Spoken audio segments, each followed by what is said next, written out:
Good morning and welcome to the Locksmith channel. This is Wayne and we're going to be installing the mechanical door closer along with an automatic door operator that will bolt directly to it. We're going to go through the mounting of the door closer fairly quickly. If you'd like more detail on this, make sure you check out our other video installing this 4040 XP LCN door closer. Here, John's just tightening everything up. Fairly quick preview of how the door closer is mounted. It comes with a drop-down plate for this application. We made sure we ordered that drop-down plate because there's not a lot of room to work with on the frame itself. So you're going to need that template and that plate. It'll have the holes pre-drilled, so it's literally plug and play. Here's all the different adjustments: door sweep, back check, spring tension. Now John's measuring the force it takes to open the door. Alrighty, so now that we've got our LCN closer mounted on the door, this is just a typical mechanical closer. It's a very heavy-duty mechanical closer.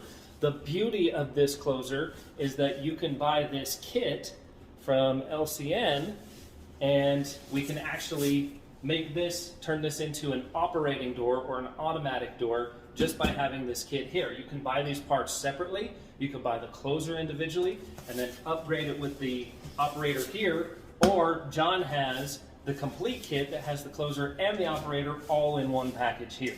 That's this big kit here. So Wayne's kit's got 2 boxes. This kit will have 3 of them. Comes with our 40. This is a 6440 XP. The 4040 XP and the 6040 XP are the same. The kits both basically have the same thing, so if you do have one of these already installed at your location, then you can just grab this other kit over here, or if you're installing this brand new, get the whole kit, get the closer and the operator built together in one box. And this is all the bigger that it is. It's a teeny tiny little unit, very compact, really, really nice for narrow, thin style aluminum glass storefront doors like this application here, where we don't have a giant header to mount a big operator up here, and we don't have a lot of meat on the door down here to mount anything either. This is going to be an optimal solution for doors just like this. Here you can see how big this operator is sitting in my hand. It's not very large at all. It's extremely small and compact. We're just going through the packing list here. And now John is going to take out the top mounting screw for the control arm. That actually gets replaced with a larger bolt that comes in the kit. It's a little bit more heavy duty.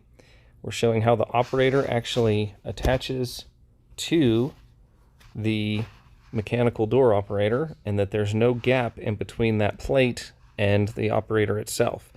Now John's going to go into some wiring.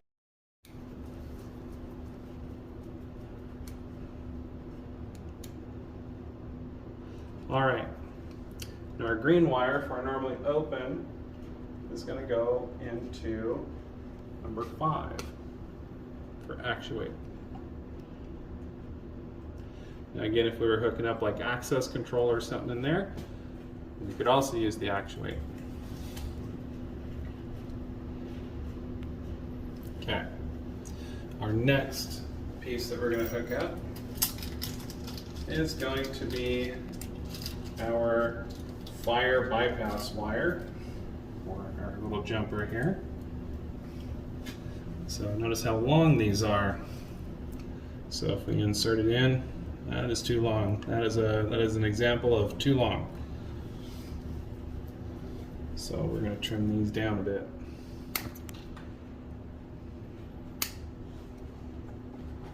And this is supposed to go between terminals 6. So here.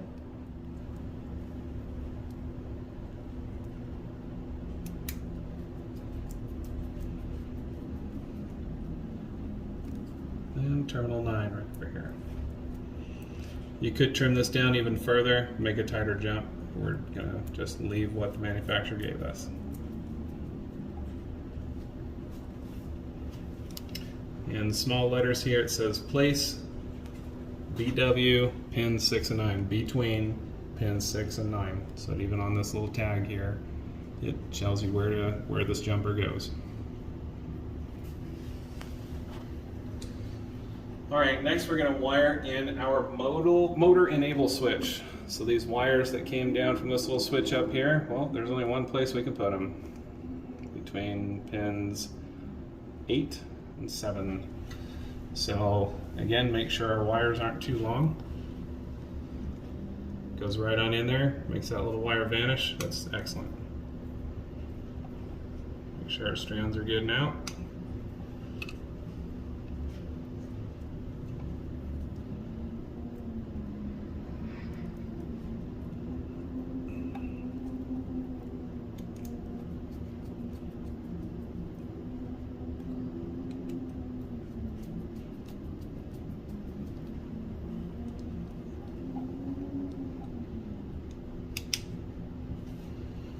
All right, now we have everything hooked in where we need it to be. So now we're going to plug this little guy right into the door operator here. Beautiful. All right, now we're going to be bringing this wire over to the power, was it the power supply? Yep. So this is one of the power supplies we can use. This power supply, when you read these, this is a 24 volt output, 2.1 amps. This operates the operator only. If you are going to throw a mag lock or other electronic access stuff on the door, use a power supply rated for your application. So if we're going to run a bunch of stuff at this door, we're going to get rid of this. We're going to get a big can power supply. Allegion sells very nice power supplies that range from 1 amp all the way up to 8 amp or more.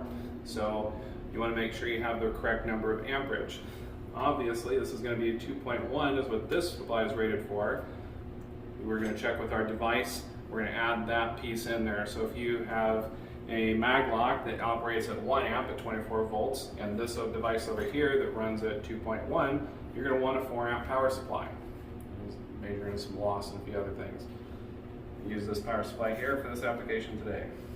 All we're doing is just automating this door for this application.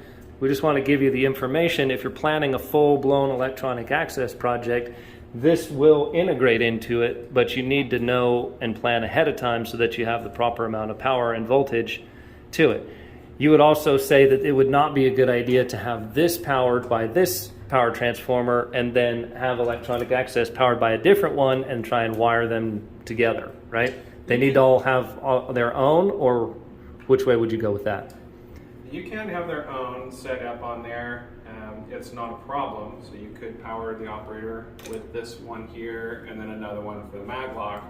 However, we're plugging this into a wall outlet, and the power supply that we would put up in the corner for, say, an electronic mag lock, right, or electric strike, that can also power this device. It uses up less outlets on the wall. One electrician pops in for that. You could operate with a couple different things, but again, if we're running everything from one place, say in wherever all the wires and everything else go to, or right next to the door, the fewer number of cables that power things, the better. So the fewer number of power supplies that power stuff, the better. Perfect. Just keep that in mind for your bigger jobs. You could use, if you're going to do a big run and have a server room, just run everything through that. But for this application and this standalone application, this is going to work just fine. So on our terminal blocks here, we actually have some pretty neat features. So this actually has some built-in strain relief, which is nice, right? On our supply here, we have our DC negative. There's a third ground lug here if we use that, and then we have our positive lead here.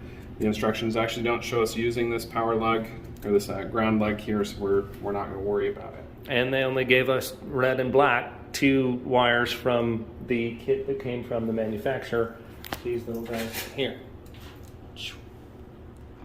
So there was no third option. So now we're going to screw this thing down here. So we're going to talk about this for a minute here. So we have most of this wire underneath this plate. This would be an example of what we don't want. So what we do want is as much wire under this plate as we can get. So So sometimes what I like to do is take the wire like so, and I'll take it, bend it around the screwdriver a little bit, Give it a little curve. give it a little bit of a curve, and then slide it like so. Preferably curving in a way where it wants to be. And then that's with the direction of the rotation of the screw to tighten it down. It makes it easier that way. Why fight it?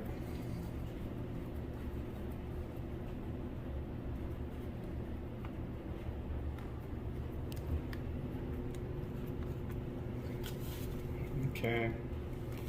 So as we look here, it's going underneath that plate. It's as tight as we can get it here without breaking anything. Now we're going to do the same thing to our red wire over here.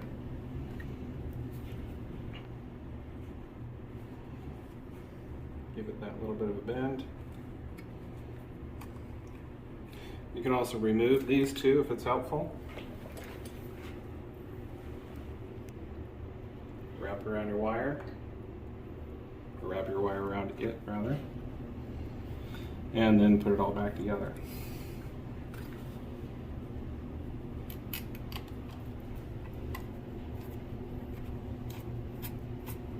Same thing as with the other stuff. I'm going to try to keep this insulated jacket out from underneath the plate. Causes less problems. Okay. Now we're going to try to get our strain relief into here. So we're going to stick our wires through this little piece back here. That keeps them separated so they can't meander and find each other. It also keeps it from, if someone comes along and yanks on this cord, it keeps it from pulling these terminals out. And then they're touching, and we don't like wires touching together. All right.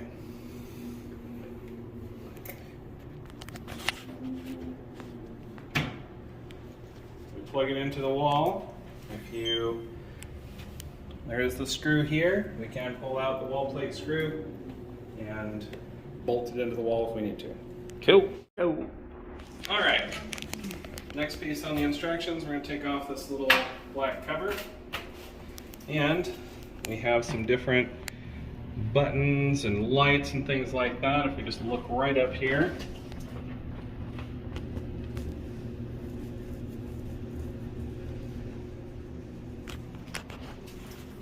All right. Our instructions here are actually printed on the board here. Ensure door is closed. The door is closed right here. Now we're going to press the calibration button twice, which is going to be this button here. Which one is it? It's going to be this calibration button. We're going to hit this button twice. Okay, now we're going to open the door to the angle we want. So we want it about there. We're going to wait a couple seconds. It beeps. Blue light. There we go. Indicated on there. Mm-hmm.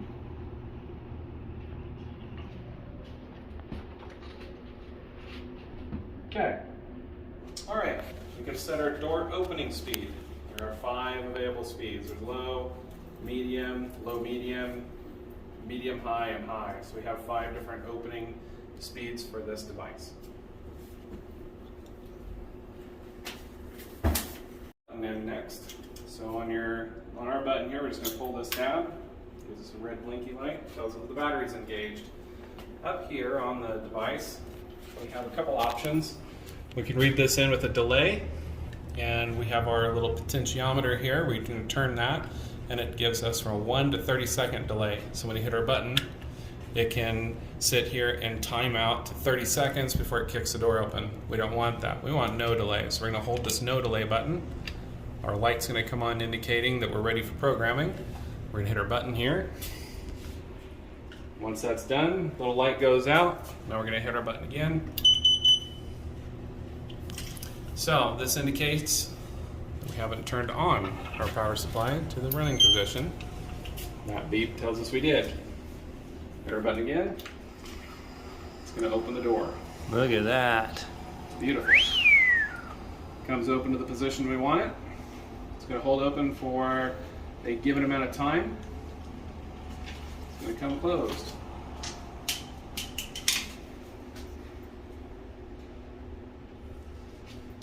So we do have an option to go either 1 second or 5 seconds on the hold open. Okay. I believe we are on long hold open right now, so it's holding open for 5 seconds.